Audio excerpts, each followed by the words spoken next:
Well, hello, my name is Dr. Dan Grissom. I'm an assistant professor at Azusa Pacific University.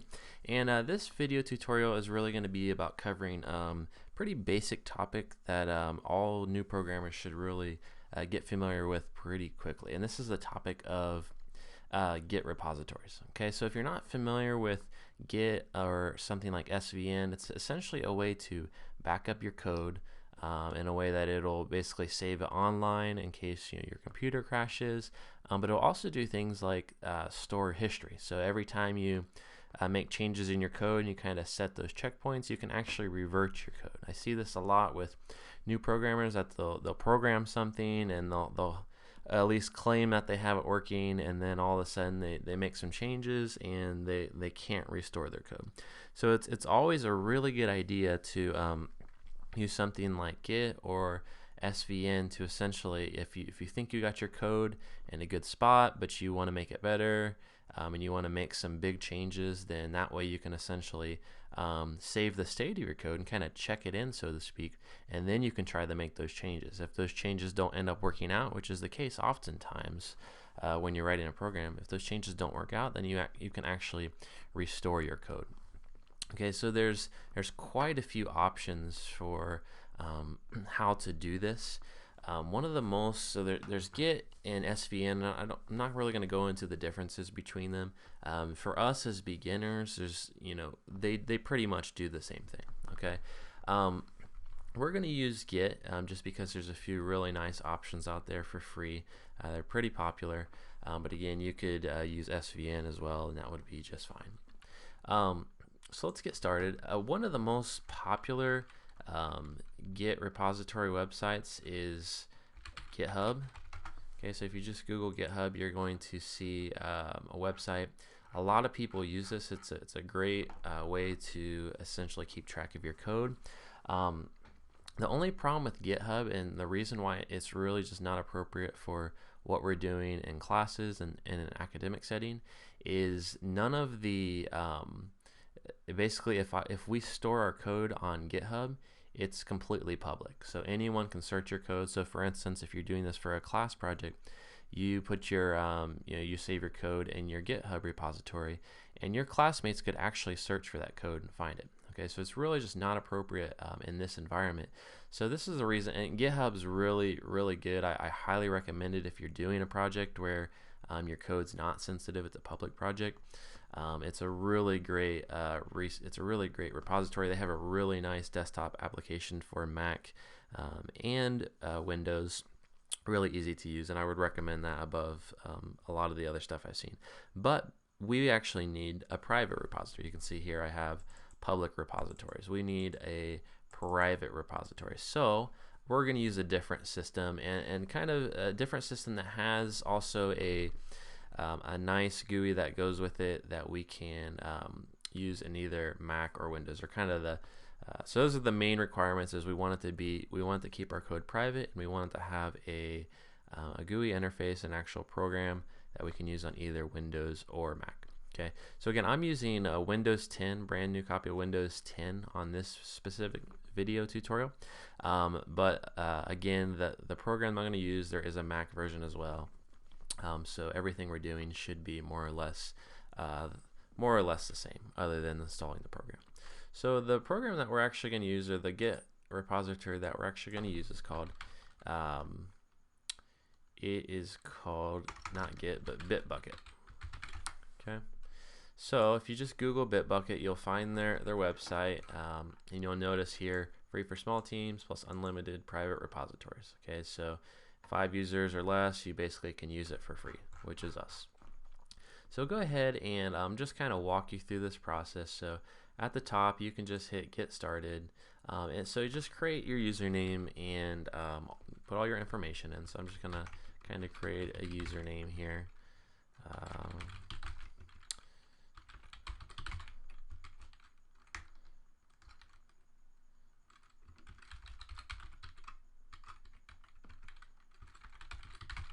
So there we go. And go ahead and just click this personal account. Okay, that should be good enough. We don't really plan on collaborating with our code, and that's the reason why we're doing private, is because we're not going to be collaborating. Click the I am not a robot, button and then click sign up. Okay, so here we are. Repositories hold the code for your project. You need a repository to add, edit, and share code with Bitbucket. Okay, we can go ahead and I'm going to say enter the tutorial details. Let's just give this a name. Okay, so I'm going to do this specifically for our CS220 class. If you're doing this for another course like CS225, you might put CS225 or whatever the course you're taking. If you're just kind of watching this on YouTube randomly, you can name this whatever you want. Okay, so I'm going to just call it CS220, and maybe something like this, repository. And then make sure you keep this checked. This is a private repository. Okay. Otherwise, we're going to make this code public so anyone can kind of find it, which we don't want to do. Okay, so I just clicked the next button. Okay, so it says your repository has now been set up as you requested. New to Git, install SourceTree. Atlas, I don't know how to pronounce it, but the Git client. Okay, so this is their kind of GUI Git client. All right, so what I'm going to recommend is to go ahead and download the this SourceTree program. Okay, so again, so you see it takes me to this page. I'm on Windows, so it kind of automatically detected that. If I'm assuming for Mac, it's going to automatically detect that and give you the big Mac button instead. But if not, you can just click the button right here and it will download it. Okay, so I'm just going to download it. Thanks for downloading. It's going to take a second. Okay, so I'll just go ahead and click on this. You know, this may have downloaded to your downloads folder, so you might actually go and open your downloads folder down there. But I'll just run it. So just click next, next, install, and then yes. Okay, and we'll just let that run for a second. Kind of go back here. Okay, so it says launch. Now that it's installed, it says go ahead and just launch it. So I'll click finish and just let it launch. Okay. All right, so the nice thing is, change folder.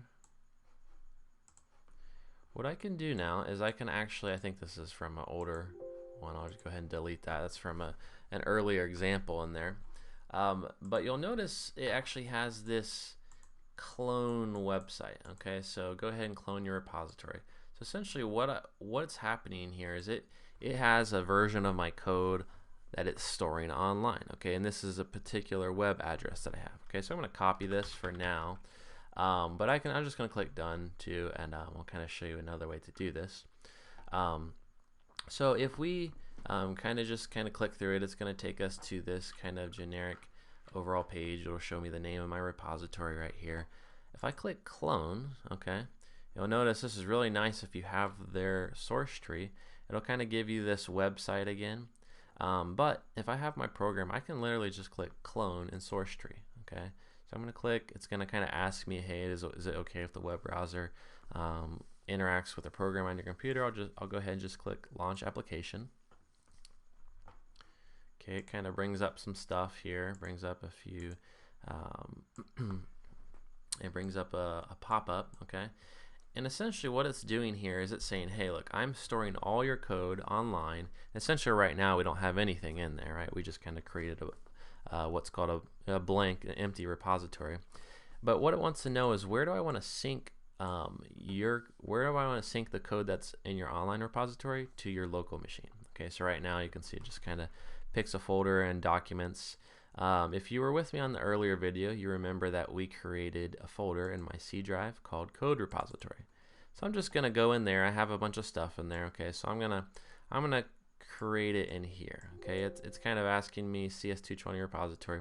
So I'm gonna go into my code repository, and I'm just gonna create a new folder. So new folder, CS220 repository. Okay, so I'm gonna name it the same exact thing up here. It doesn't really matter. You can call it whatever you want, but I'm just going to call it repository. Okay, so select folder. So now you can see I have a new folder.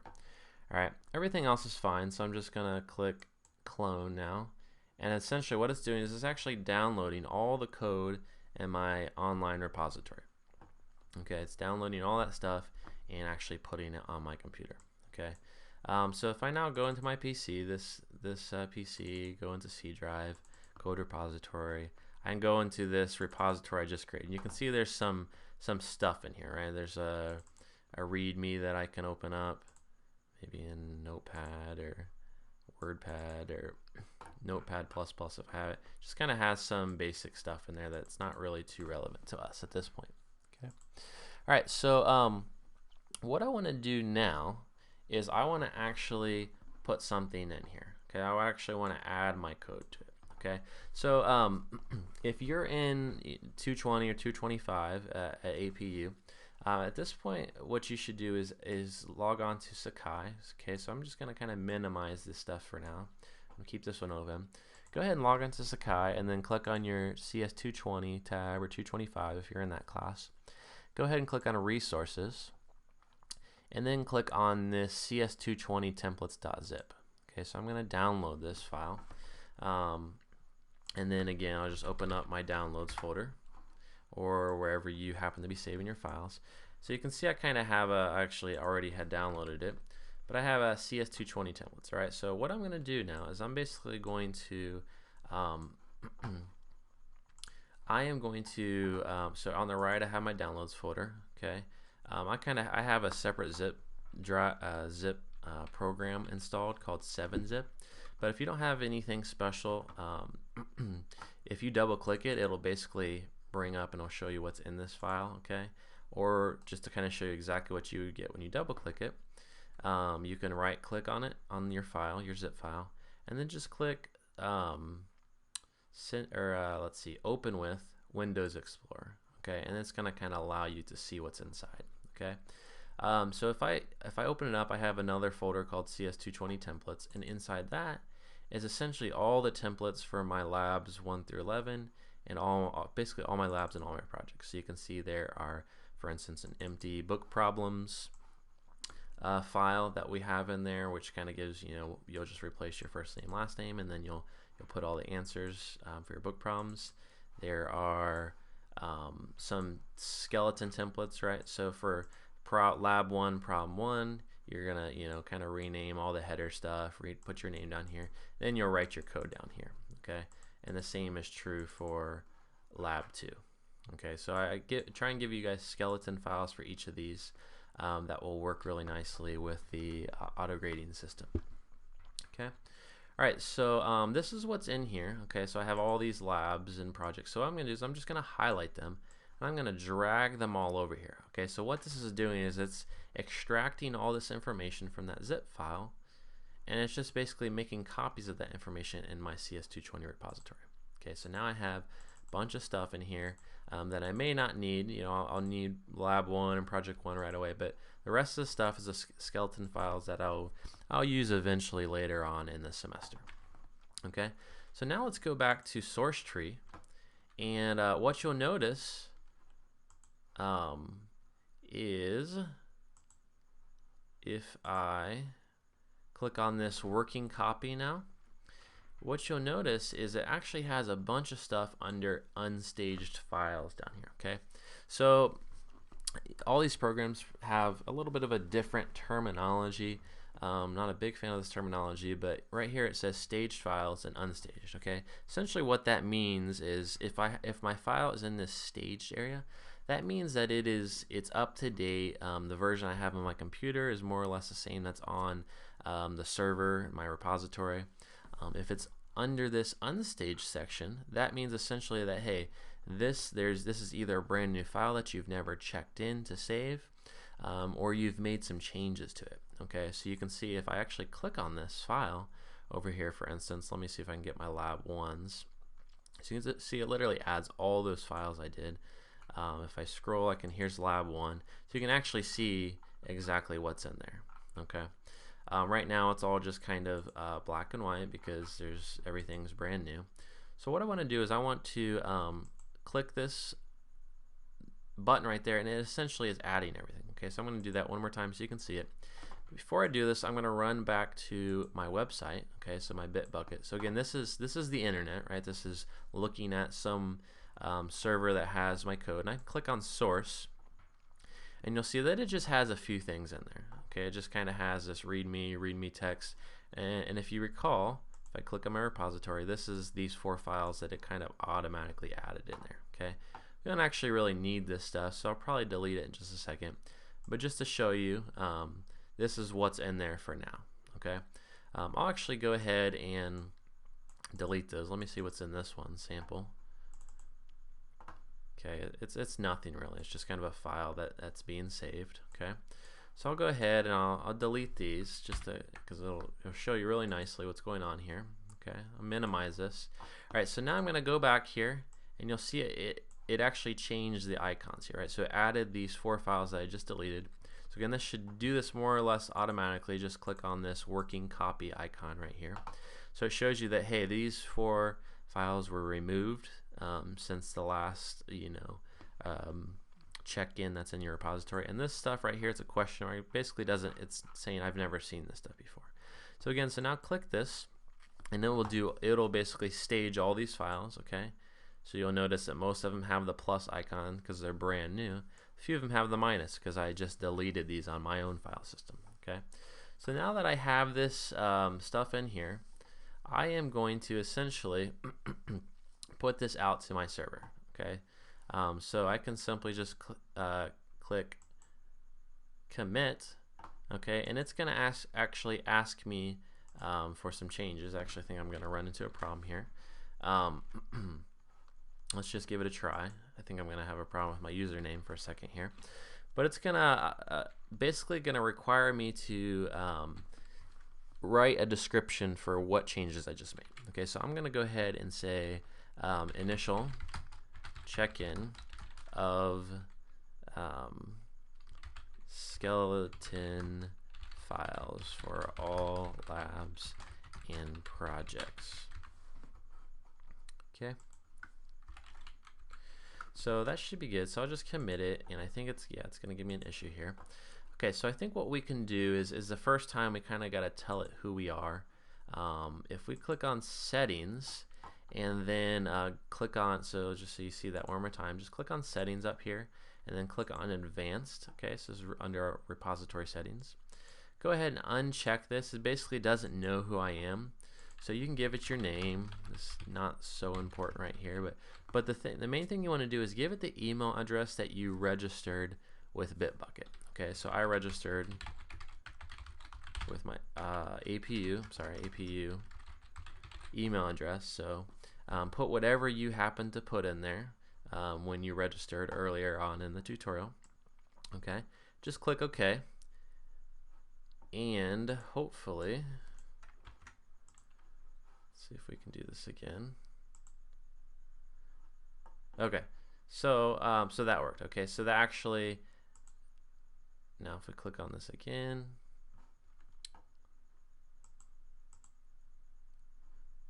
okay, so nothing's in there because hopefully it did it. Okay, so let me go ahead now and come back to the website, which is right here. Okay, so I'm just going to go ahead, I'll just click source again. Might take a second to refresh.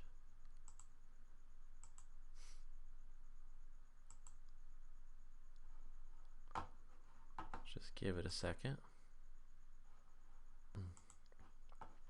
Okay, there's one thing I did forget to do briefly. If you go back to your source tree, you notice that it now has this push icon actually changed. Okay, so you can see up here that actually has a 1. Essentially, what this is doing is I can commit a change locally on my machine. So I just committed that I added a bunch of stuff, but I need to now push that change to the server. Okay, so I'm going to go ahead and click this in just a second. If I click on under this branches my master, you'll notice that it kind of has this initial check-in of skeleton files for all labs and projects. This is what I just did. Okay, you'll see all the changes that we're making down here.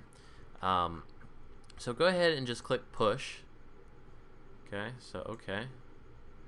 Now you can see it's pushing. It's actually uploading those changes to the server. You can see some of the icons change a little bit here.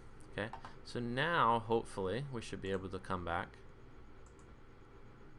and there you go. Okay, so now you see when I click on source, those initial files are gone, and it has all these different folders, labs 1 through 11, and then projects 1 through 5. Okay, so you can basically click on those and kind of see what's in there and on your server, on the repository, your repository on the server. So let's go ahead. So now that you're checked in, you got kind of everything ready. I'll go ahead and click on this working copy. You can see that right now it says there's nothing to commit, basically saying, hey, there's no changes in your directory. Okay, so let's say I'll go ahead and minimize this for now. So let's go ahead and I'll keep my SourceTree folder open on the right so you can kind of see it in action, what's happening. And then on the left, I'll go ahead and let me just open up one of these files, for instance, okay? And I'll just, kind of put an answer in here. So problem 1 is 001100, something like that, okay? So you'll notice that as soon as I save this file, I just hit go ahead and save it. Apparently I don't have permission. Okay, I don't know why it's saving in a different location. It's really weird. Okay, for some reason it's popping up some weird location, so I'm gonna have to go and manually find this location. So I'm just gonna overwrite this folder. Yep. Okay, so hopefully now that I've changed it, okay, yeah, so you see automatically, it takes a few seconds, but this thing is kind of pulling your file system, all the folders in this CS220 repository. You notice that it found a change here, okay? So notice that the icon's a little bit different. This time it's yellow with some dots, okay? So if I click here, you'll actually see, it'll show you the changes, okay? So you can click over, you look over here, just the normal white background with black text. That means, hey, this new file is the same as what's on the repository for this line. However, you added these lines in green. Okay, you can see the little pluses right there. Okay, so let me go ahead and we'll do a source file so you can kind of see that. So I'll open this source file, and I can edit this in any folder. It doesn't really matter. Okay, so I'll go ahead and just kind of change something here. So I'll just remove this name2 line.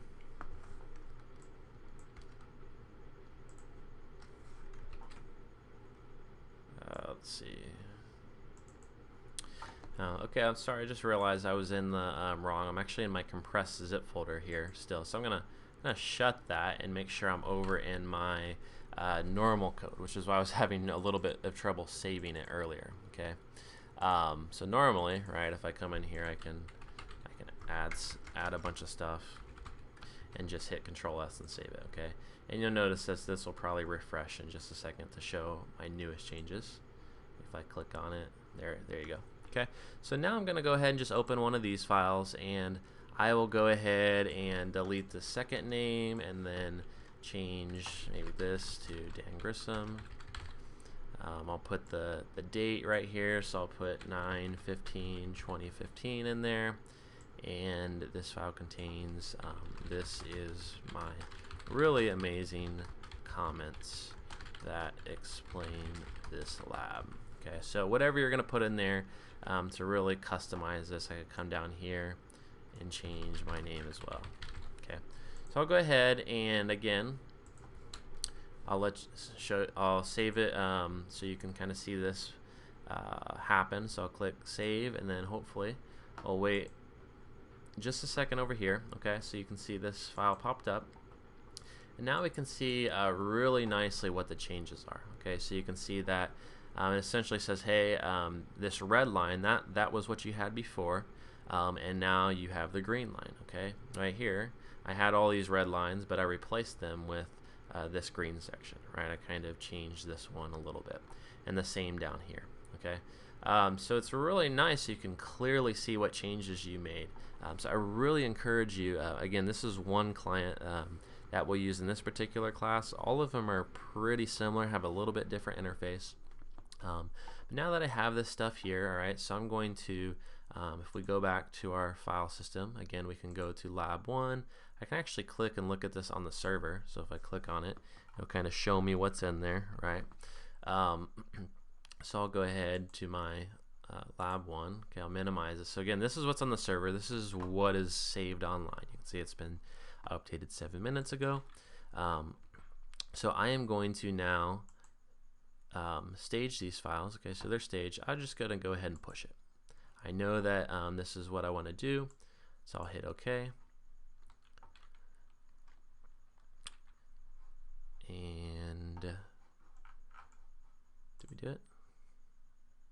Uncommitted changes. Okay, so let me commit them. Okay, there we go. So I need to commit them first. Okay, and see here, you can see here how now it has my name and email address. So I'll just say made changes to the header in CS 220 lab 1 P1. Okay.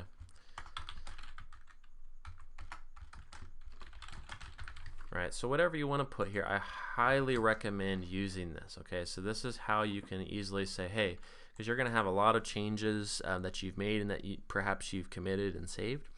So this will essentially help you to keep track of, hey, when I check this code in, what was the main things that I was doing, what was kind of the note to myself. Okay, so go ahead and hit commit and then push it, hit OK.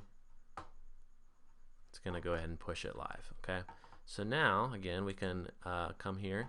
You can see it says 9 minutes right now. I'll go ahead and just refresh this a few times, and then hopefully just a second. Go ahead and go back. Lab 1. Okay. Still not quite there yet.